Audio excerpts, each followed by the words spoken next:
Markets on the whole. Bring in our next guest, Patrick Mueller. Now, Patrick, thank you for being with us. You're the RFC and president of Bella Advisors. And I'd love to just start with your thoughts on market performance so far this week. You know, as we got the government shutdown, we're still in a government shutdown and we're in a data blackout. Well, it's very clear that the markets just don't care about any of that stuff right now. It's been a big nothing burger when it came to the jobs report that came out this week, the government shutdown. The markets just don't seem to care. The market's just trucking right along, which has really been what it's been doing really for the last few years now. It's just been going up and to the right, and it's nice to see that, but we know that that can't always stay there for long, so we should be a little bit cautious, I think, moving forward into the late fourth quarter here, where we might start seeing a pullback here. All right, so you say we can't stay there for long, you know, and there's lots of different views on this. You know, Rick Ducat has one of my favorite sayings. He always says, well, we can always go up, Marley. As far as the rally itself, you know, into just the end of the year, do you expect us to stay in this bullish upward momentum space that we're in?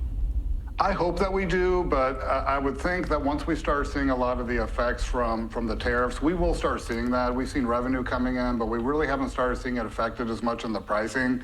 But that is starting to happen, and I think once that starts hitting the markets and starting seeing the prices of goods and services going up because of that, I don't think it's going to be long term, but I think in a short term, I think we will see a pullback on that. But I think once we get through that, there's so many positive moves that are going on right now, pro-America moves, that I think long term, I think the markets are going to be fantastic.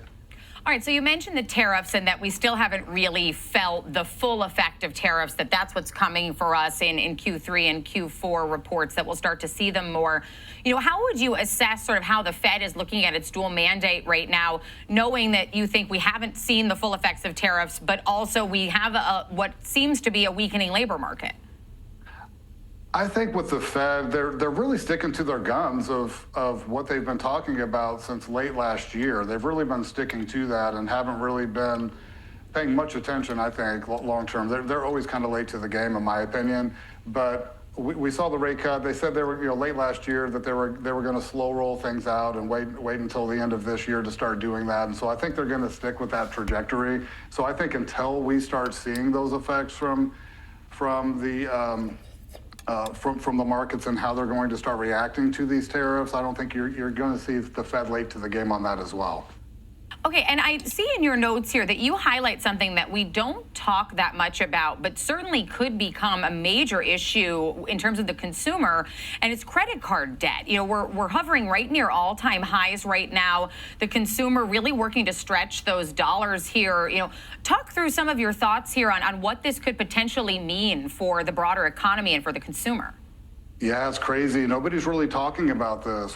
Consumers at all-time credit card debt. People are starting to finance their food purchases, like DoorDash has started letting people finance their food purchases. And you're seeing this everywhere, like on Amazon and different places where people can just start financing all these purchases, and people are combating inflation with financing things. And now when people their home equity lines, and we've had interest rates so high and people not being able to refi and pull that money out, it's going to start hitting people, and I think we're going to start seeing a lot more foreclosures into the future. That's going to start escalating, and it's a bubble that's going to burst that nobody is really talking about right now, but we should be very concerned about that.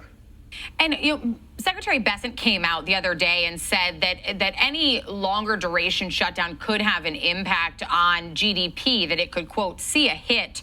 Bank of America saying each week could knock 10 basis points off of growth. Goldman predicting 15. Deutsche Bank is higher at 20 points per week. Do you think that if the shutdown lasts more than a week or even two, that we may start to see that credit card debt tick upward?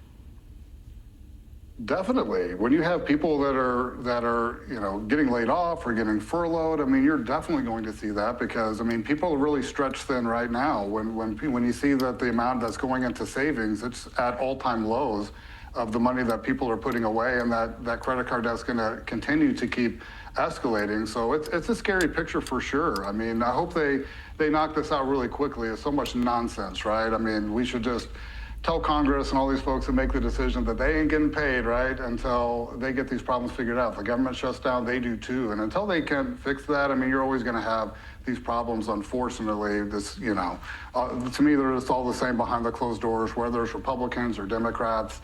It's just all a game, and they're playing with people's lives, and it's not right.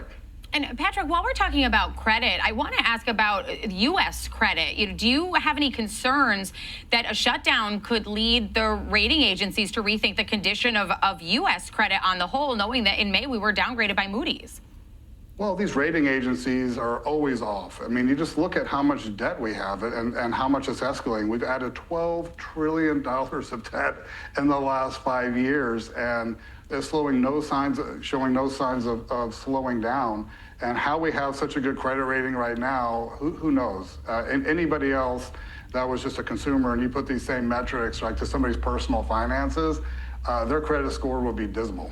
We haven't defaulted on anything because the Fed can just keep printing money, right? We can just keep printing money and solve all the problems, but there's definitely going to be a reckoning in the future when things hit the fan.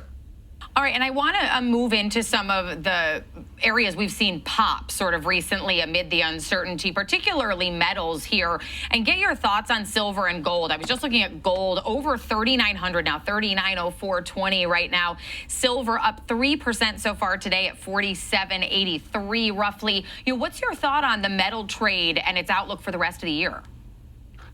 Well, as things are uncertain, when we have uncertainty that's going on, like we got a lot of that now, government shutdowns, unrest around the world, this tariff talks, all these different things, people are getting very fearful, especially like with our dollar dropping. So people are looking for a safe haven. People are looking for a place to be able to put their money to get some type of safety or anything really right now. So that's why we're really seeing precious metals surge. You've seen gold and silver surge over 40% over the last year, and that trajectory is going to keep continuing that way as people are uncertain and fearful. When things become more certain as to what the future is going to look like and the outlook's going to look like, then we'll see that pullback. We'll start seeing that shift back down. It's not going to keep continuing like that forever.